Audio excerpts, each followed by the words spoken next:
Hello, this is John Merrifield, serious academics with a sense of humor, or the fun never ends unless you let it. All right, so what we're going to do today is we're going to address a bit of nonsense. We're going to do that by deriving the Laffer curve. And actually, the nonsense is just a secondary purpose here. The idea here is to show you where the Laffer curve comes from. There are a lot of other videos that talk about the Laffer curve. One of the things we want to say is that the notion that the revenue maximizing rate is the optimum rate, which a couple of those videos say, is just crazy. It's crazy from two perspectives. One is not very many people believe the government should get all the revenue that it possibly can.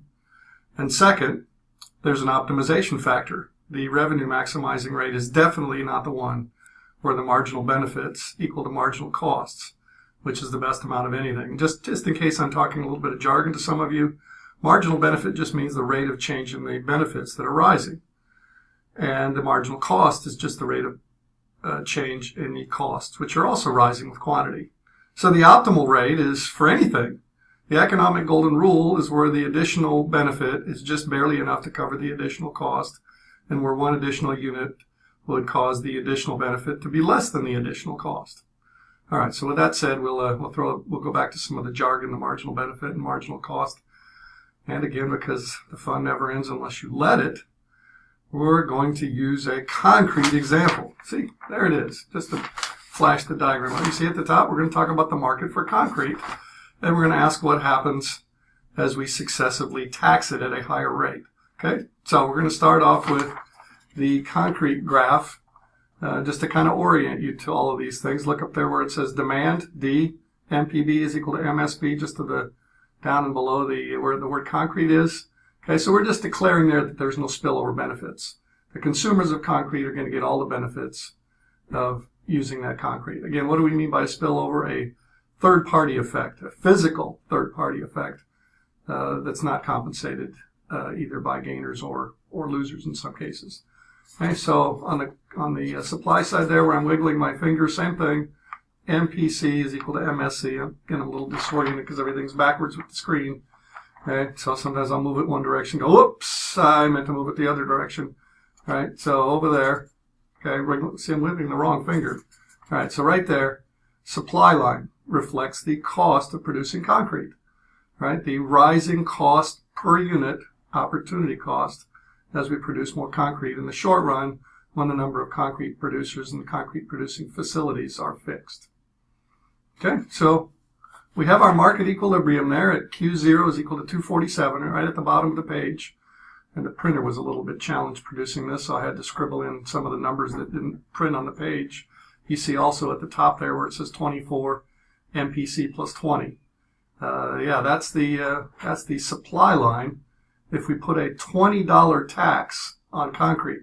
And the reason that I'm addressing that one first is because for those of you who know what the Laffer curve is, it just tells you the amount of revenue that will be yielded by each and every rate. And you know that a really high rate will yield a revenue of 0, just like a 0 rate will yield revenue of 0. Well, the lowest rate that will yield 0 revenue is $20, right? Because if we levy a $20 tax per unit of concrete on top of the $4, see where the supply line starts, $4, right there, where my index finger and my little finger are pointing. Okay, that's the minimum opportunity cost for producing concrete. So if we levy a $20 tax on that, now the minimum cost will be $24. And you see the line at the very edge of the page on the top that says with a $24 minimum opportunity cost, no one will want to buy concrete. Okay, at least not legally. Okay, there'll be a black market and all that with tax at that level. But legally, no one will purchase concrete because the highest value to anybody is 24, according to the way I've drawn my straight line demand line. Okay, so our Laffer curve, when we eventually show it, let me just flip it up here real quick. The completed product. Flip through my pages here. Okay, just so you can go back to it from time to time. You know, it'll be up there. And the wonderful thing about a video is you can pause it anytime you want to. All right, so we see down here where my finger is, the one holding the page, you see the Laffer curve ends at the $20 tax rate. Okay, and it starts over here at a $0 tax rate. Then you'll see that it maxes out at a $10 tax rate. See, that's the purpose of this video, is to show you where this Laffer curve comes from, right? So that we can test out a $4 rate, and then an $8 rate, and then a $10 rate, and a $12 rate, and a $16 rate, and see what tax revenue it yields from our supply and demand graph, the one you just saw. And then plotting that out will yield the standard-looking hill Laffer curve. Well, I say standard-looking because some people, including Mr. Laffer himself on another video, they prefer to draw the Laffer curve over here like this, as a sideways thing. It doesn't matter. It just depends on whether you put tax revenue on the y-axis and tax rate on the x-axis, as I've done. So I think it's a little easier to show what's going on. If you flip those, if you put tax revenue on the x-axis and tax rate on the y-axis, then you get the curve the way Professor Laffer draws it. And I'll explain the numbers on the top of this page later on. That's the point of this video, is to show you where those numbers come from. You can see from the table at the top, under the second column, under the tax rev column, tax revenue, you'll see that two numbers appear in there two times. A $4 tax rate will yield tax revenue of $772, and so will a $16 tax rate, right? So that's where we get this nice symmetrical looking hill. All right, so back to the supply and demand graphs, that concrete example to illustrate where this graph comes from. All right, so we have our graph here. Okay, so what we're going to do is we're going to keep putting on another $4 worth of tax. Okay, and we're going to see what that does in terms of market equilibrium, which then means the amount of tax revenue that will be derived legally. Okay, we're not taking into account tax evasion, tax avoidance in this in terms of how much concrete gets produced. Okay, so our first new slide, okay, there it is. Okay, has a $4 tax on it. So if I move my finger over there where it says P0 equals 8, okay, that's the original equilibrium. And as it turns out, if we add $4 of tax onto the cost of making concrete, okay, the new supply line, MPC plus 4, right, this supply line right there, okay, intersects now the demand line at 193. Okay, and if we do the math there for the deadweight loss, okay, the shaded area, that you'll find that the deadweight loss is 108. And for some of you, you're thinking, what on earth is a deadweight loss? Well, you see, at 247, with our assumptions that there aren't any spillovers, 247 is the optimum, right? The best amount of anything is where the marginal social benefit equals the marginal social cost. Okay, so if we fall short of that, we're going to suffer some loss of potential gains from trade, like leaving money on the table. Okay, and that amount with a $4 tax is 108. And the reason we know that it's 108 is because we've shifted the line by $4. Okay, so this part of the triangle, the shape that it makes is $4. And then the other side of the triangle is 247 minus 193, okay, which is 54. And 4 times 54 divided by 2, because it's a triangle, is the 108 that it shows at the top there. Okay, and then here where one of my hands is covering, okay, it says tax revenue, which is $4, the tax rate, times the tax base, which now has been reduced by the tax from 247 to 193. That's tax avoidance. People buying less of the good because of the higher price because of the tax. Okay, so 4 times 193 is the tax revenue of the $4 tax. Okay, so the 772 is one of the lines in that table that I just showed you. One of the points on the Laffer curve is that a $4 rate will yield 772 in tax revenue. Okay, so we're going to do the next one. The next slide will show the effect of having an $8 tax. See if I can get the page to let go of the other page with my hand that's starting to shake a little bit from age. Struggling here to get this page to come clear. Okay. All right, so there we go. And cover my mug for the moment because it's easier to show the slide there. And maybe I won't be heard, so I'm going to put it over to the side.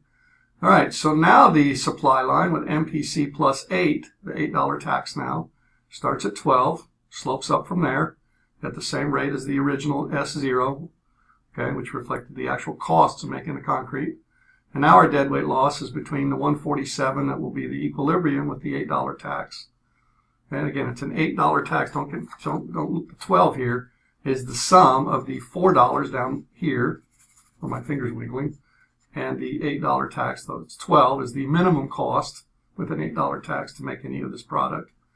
Okay, and so the new equilibrium is 147.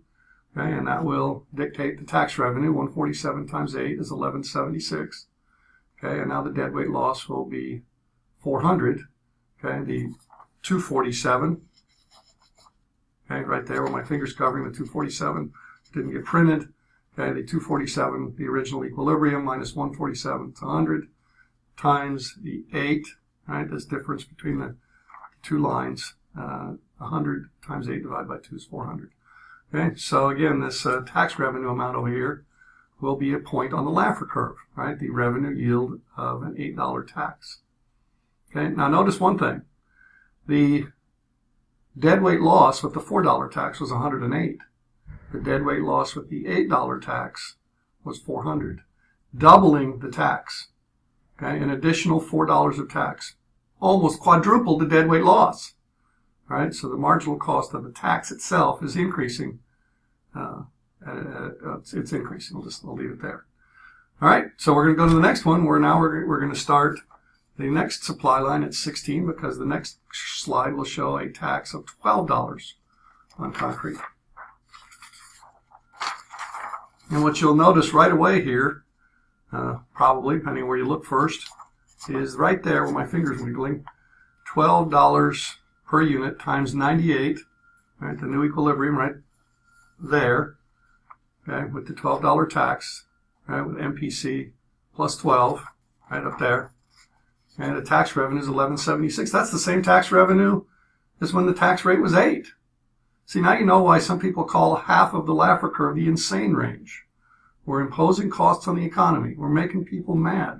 We're making them take evasive and avoidance actions at cost to themselves and society in general, and the government doesn't get any additional tax revenue out of the rate. This is inexcusable, except for perhaps for sin taxes, where the objective is not to raise revenue, but is to discourage some undesirable activity. All right, and now you notice that. Okay, let's kind of recapitulate here in terms of the deadweight loss. Okay, the deadweight loss was 108 with the $4 tax.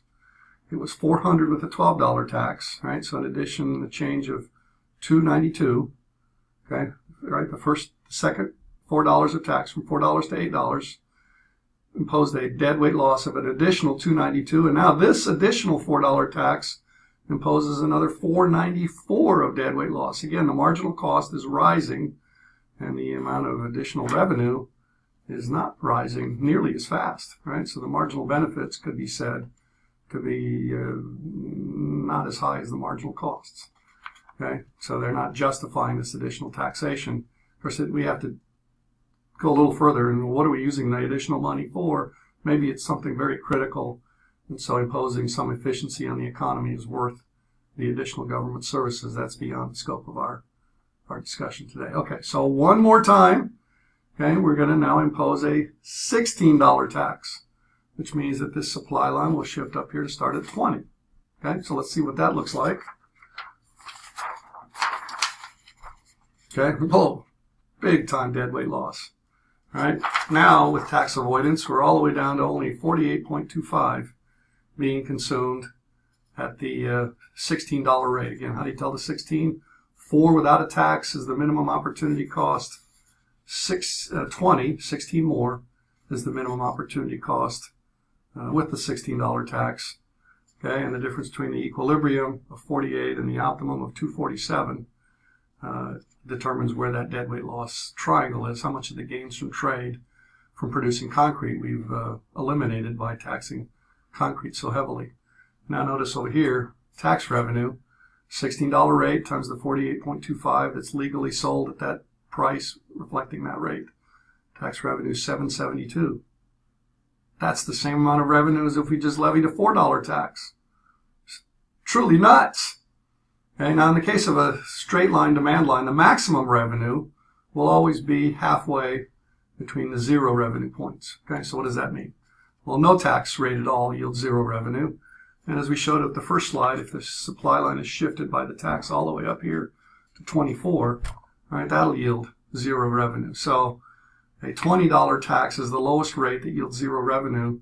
So a $10 tax, sales tax, yields the maximum amount of revenue And how much is the maximum amount? Well, it'll be half of this 247 will be the quantity. Okay, so what's that? 123.5. Okay, so 123.5 times the $10 rate is 1235, right? Total revenue. Right, now notice from this previous slide, let me just put it up here again so you see the numbers rather than having me just yak at them. Okay, an $8 rate and a $16 rate, excuse me, an $8 rate and a $4 rate yields $11.76. Okay, and I just told you that a $10 rate yields $12.35. So an additional $2 worth of tax, right, from 8 to 10, with some considerable additional deadweight loss, yields only, what, $50 per day more in tax. Let's see, $12.35 minus $11.76. Okay, $59 worth of additional tax per day. So a marginal benefit that's pretty low versus marginal cost. Okay, so let's go back to that Laffer curve graph to wrap it up and show you what all the points distill down to. Here we go. Okay, so the table at the top records all the data that we just derived by imposing higher and higher taxes on concrete. Right, zero rate, $0. $20 rate, $0.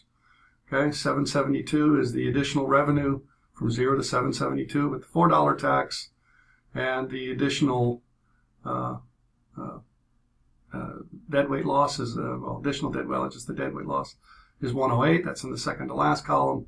And so the changes in the revenue we're going to call the marginal benefit, and the changes in the deadweight loss we're going to call the marginal cost. That's debatable, or perhaps a better way to put it is incomplete, but for the purposes of this exposition, what this tells us is that the marginal benefit for the $8 tax just barely, in terms of additional revenue, just barely covers, it covers with a little room for room to spare the cost in terms of additional deadweight loss for 292.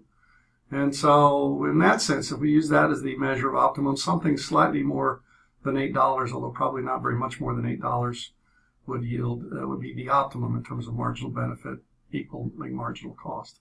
And the Laffer curve has its traditional shape. And let me repeat what I said at the beginning. The idea that the $10 rate is the ideal or optimum rate, as some other Laffer curve videos have alleged, is just utter nonsense. Okay, so the additional benefit in that range of getting close to $10 is very small, and the additional cost is very high. And so it fails that optimization test for sure. And then the notion that the government should have all the money that it can raise from each tax, no way. Once you get to rates close to the top of the sane range, right, where the curve is rising, then it's time, and you want more revenue, it's time to think about taxing something else, right? So a broad tax base, taxing lots of things at a low rate, is the economic inefficiency minimizing way to raise a lot of tax revenue. Appreciate your attention, and tune in again. Remember, the fun never ends unless you let it, and you can definitely have serious academics with a sense of humor.